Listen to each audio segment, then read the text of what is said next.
My health is my wealth. I take care of myself. My health is my wealth. I take care of myself. In today's video, I'm going to be sharing some of the tips that I do every single day to take care of myself after going through stage 4 cancer.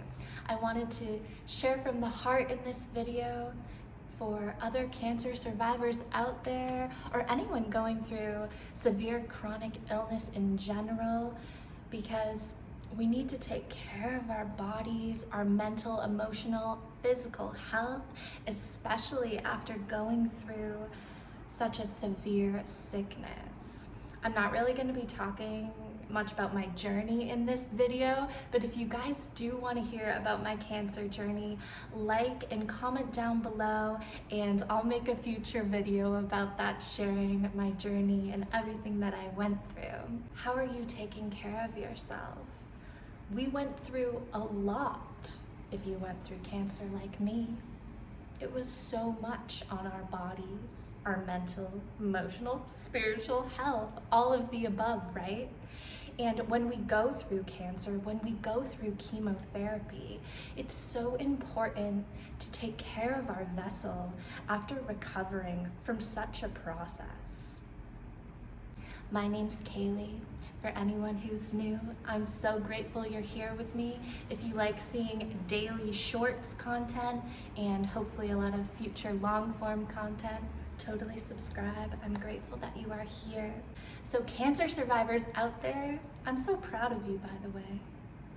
But we want to create a lifestyle that really lets us focus on our personal self-care. And self-care is so different for everyone, okay? We all live completely different lives. We all live in completely different environments. But if you do a little bit of introspection and look at your personal life, what can you do right now in your environment to take care of yourself better on a daily basis? That is the most important thing. The daily small steps, the daily continuous habits that we can take every single day to take care of ourselves. Whether you're a cancer survivor or not, everyone should be focusing on a baseline of self-care. Our health is our wealth. We must take care of ourselves.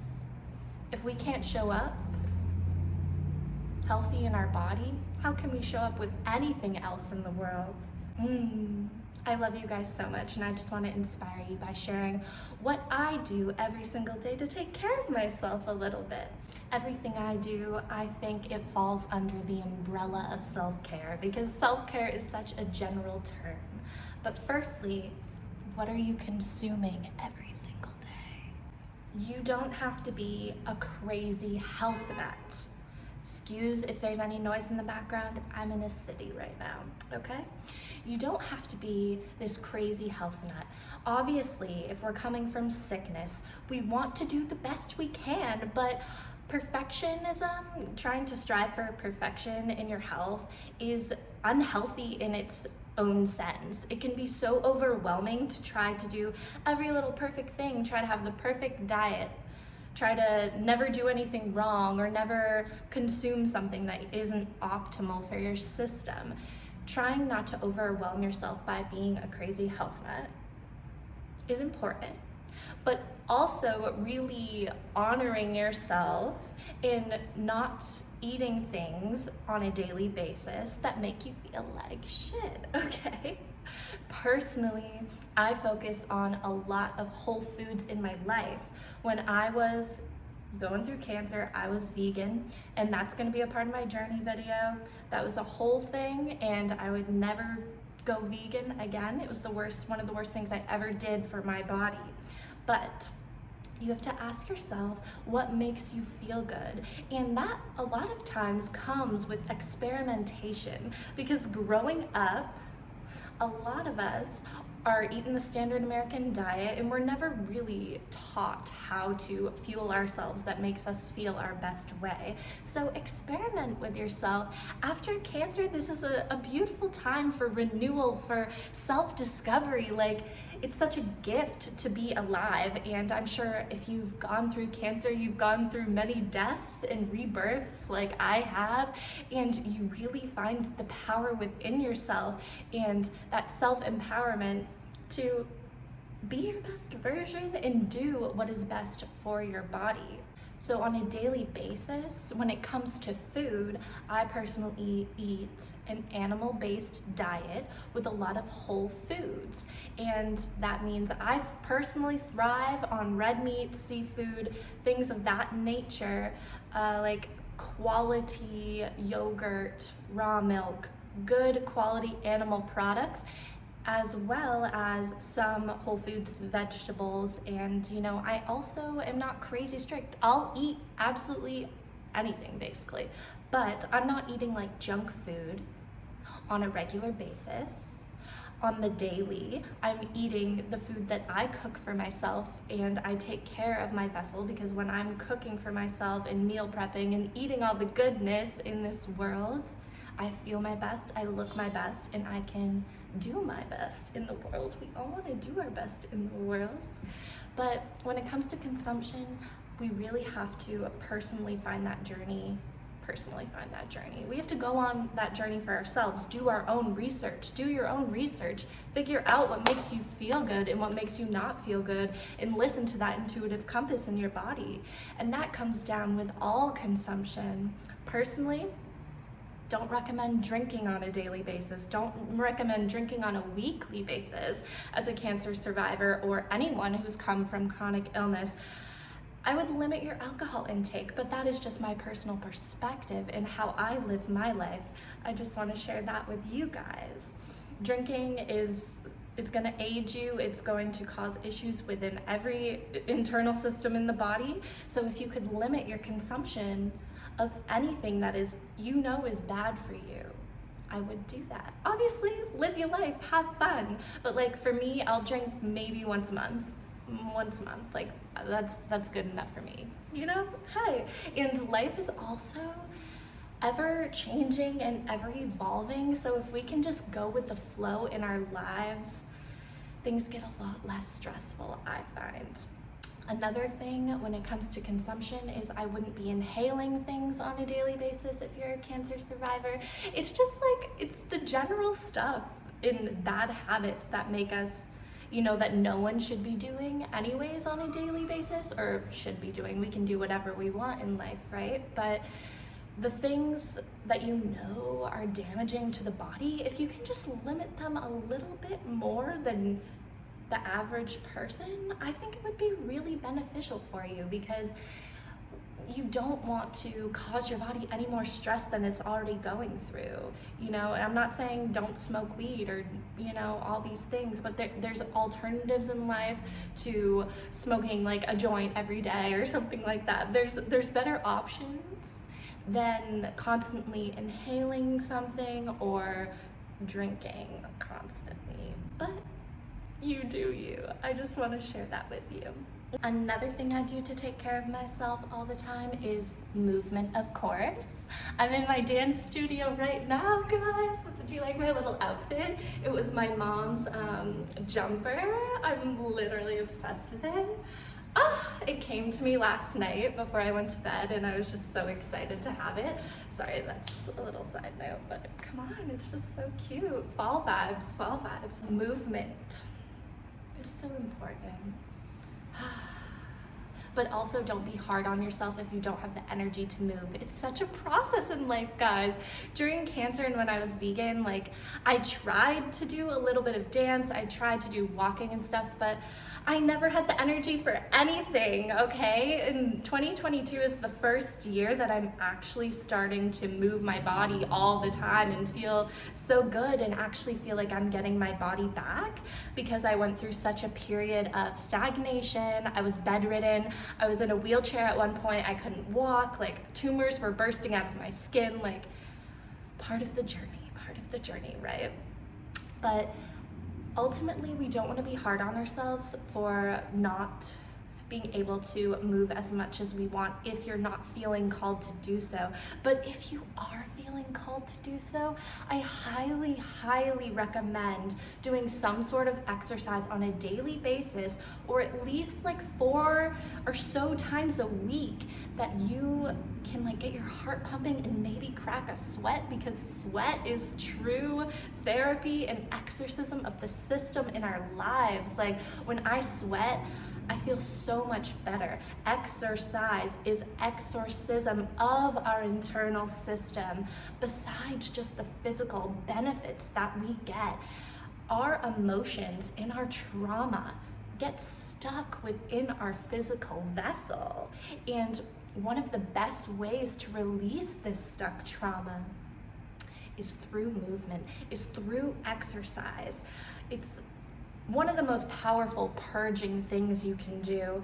And I know when you're depressed, it's hard to move, but if you can get to the point where maybe just like start walking, start taking some steps, go outside, go on the treadmill. And if you don't like that, I highly suggest following a passionate way to move your body. I love dance, and I have fallen in love with the gym this year and weightlifting. And I know that's not for everyone, but as a cancer survivor, I had a fallen shoulder. You can see my scars. I have so much work to do on my body for recovery. And being in the gym, weightlifting, makes me feel like I'm getting stronger every day and building my strength back. And it has been such a therapeutic tool and outlet, besides just the amazing physical benefits that I feel every single day. Like, my life has changed in many ways for the better, and movement, daily exercise, or at least very frequent exercise, has been a huge part of that.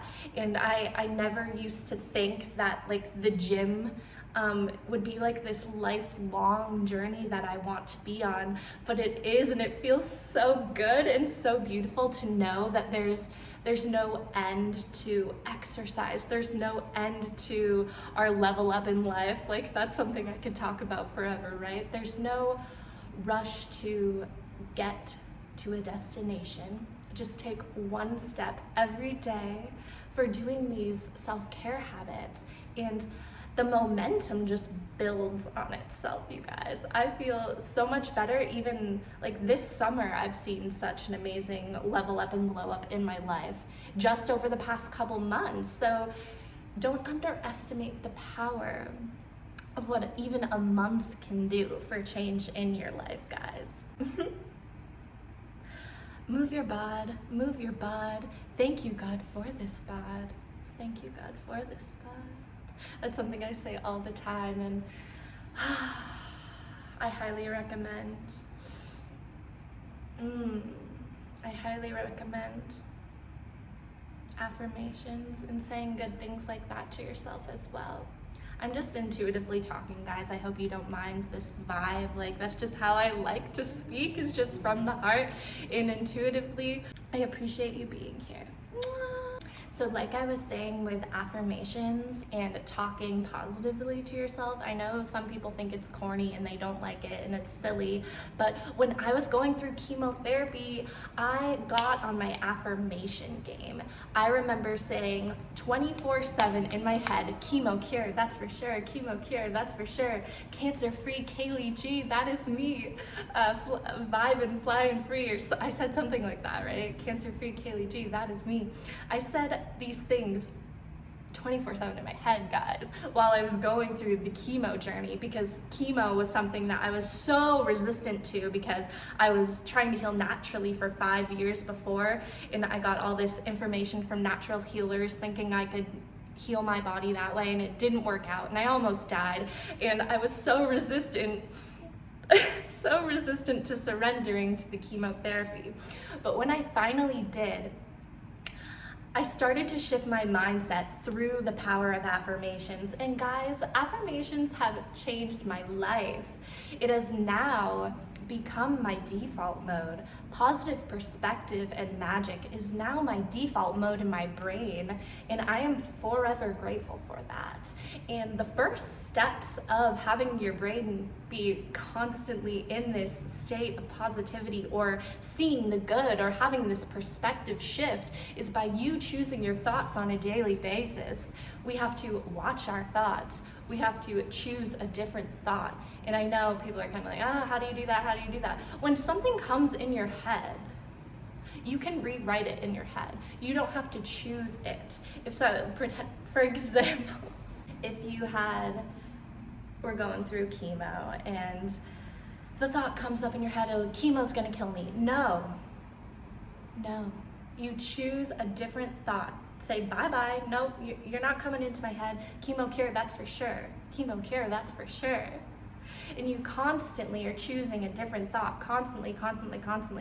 Repetition of affirmations is the key, because if you continuously think these things in your head 24/7, whatever feels natural to you, you can just say things how you naturally would, then that really rewires and changes our brain to where now your brain is in default mode of positivity and saying these affirmations, and it honestly just builds on itself.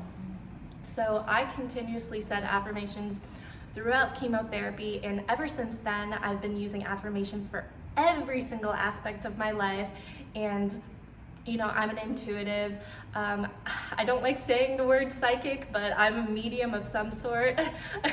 I'm clairaudient, clairsentient, claircognizant, like all of the above. And affirmations are just another aspect to my magic and my intuitive practice on a daily basis. And if you can just add affirmations into your life every single day in your head, I swear it will help you through this tough time. If you need help, there's affirmations all over the internet to get started, but it really comes down to just how you talk to yourself every day. I would go that. You can start saying, I'm so grateful, I'm so healthy, I'm so fit, I'm so sexy, blah, blah, blah. Whatever feels natural to you and how you would talk to yourself. Okay, that's a whole subject in itself, and I know I'm gonna talk about it so much in the future, but we'll stop for now. Under the umbrella of self-care, as a cancer survivor, you want to feel beautiful. You want to feel good. You want to feel sexy again. I want that for you because I'm feeling sexier and more beautiful in my skin than I have in years.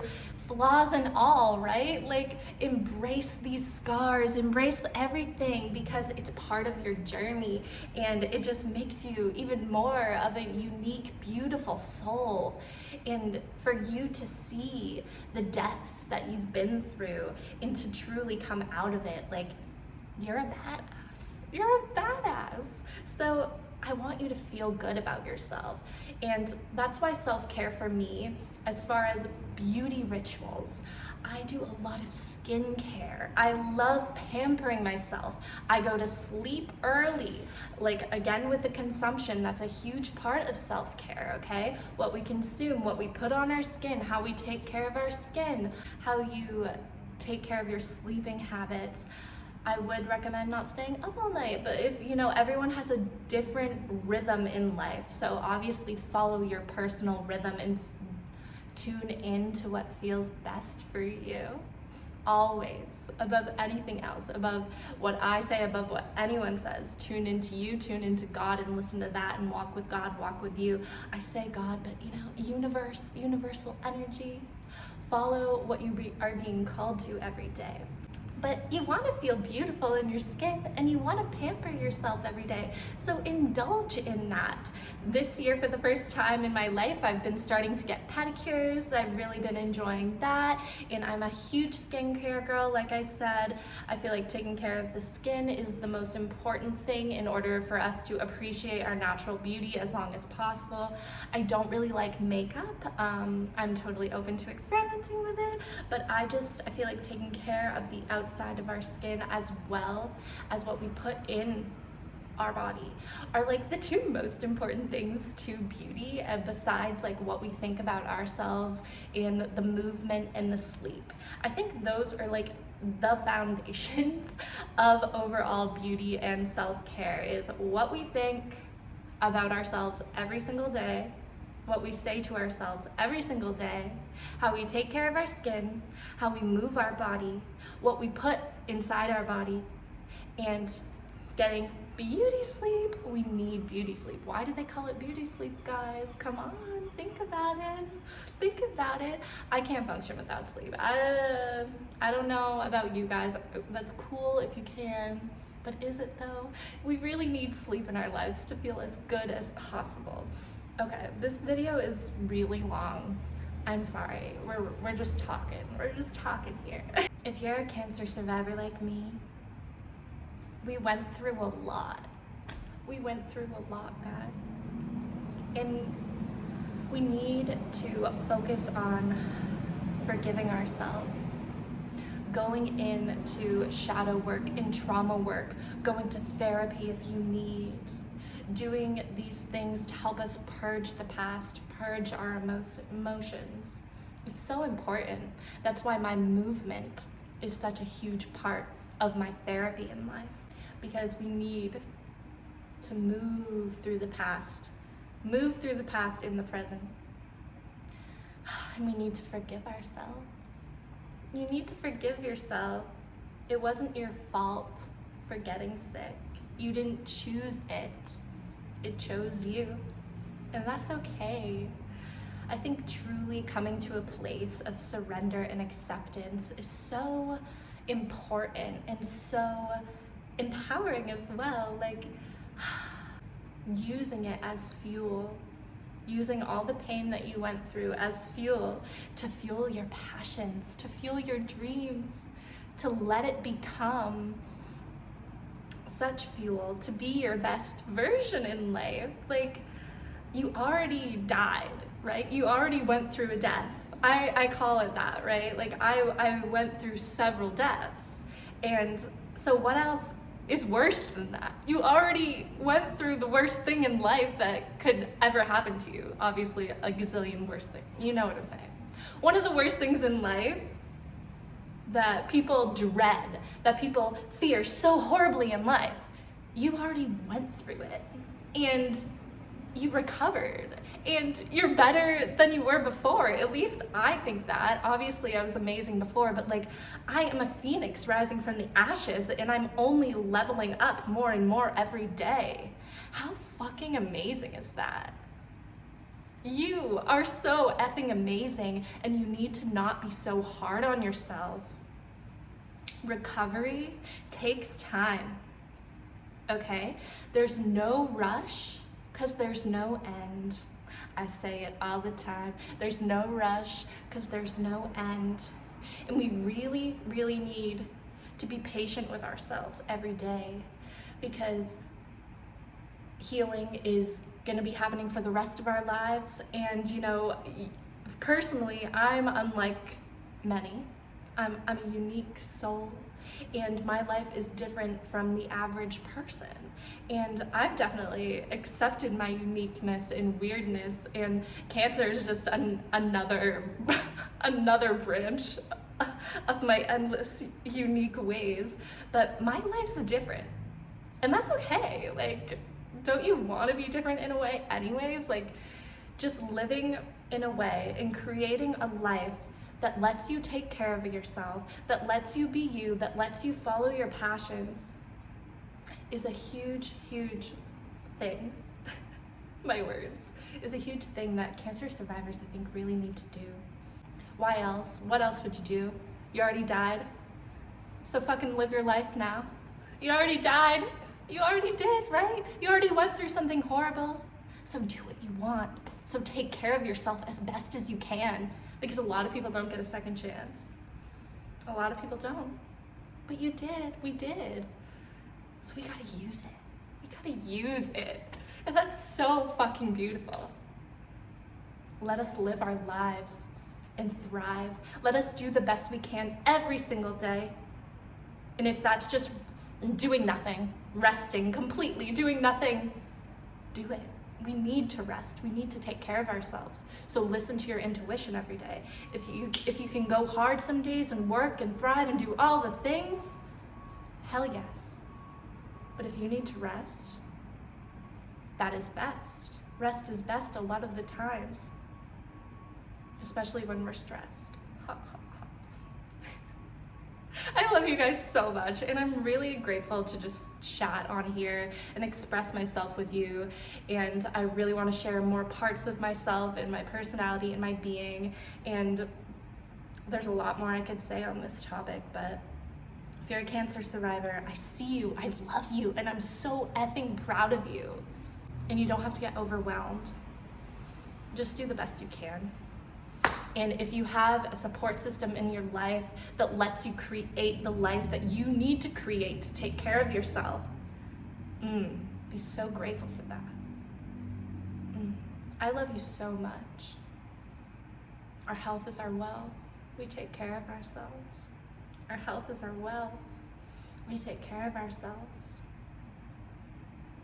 If you are a cancer survivor, I would love to hear your insight in the comments below of how you take care of yourself. And I'll see you guys soon. Thanks for being here. Have a great day. Woo!